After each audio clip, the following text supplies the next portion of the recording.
नैवेद्यं निवेदयामि।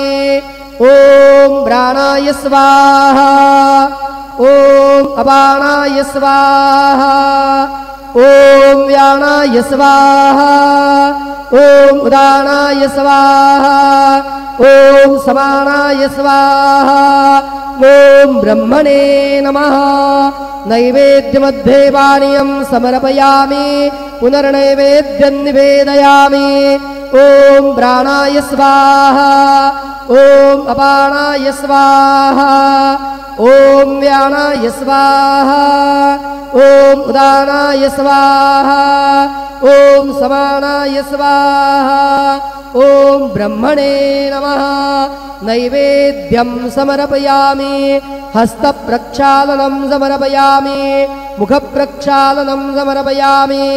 शेषोपचारार्थे प्रार्थनापूर्वकं नमस्कारं करोमि।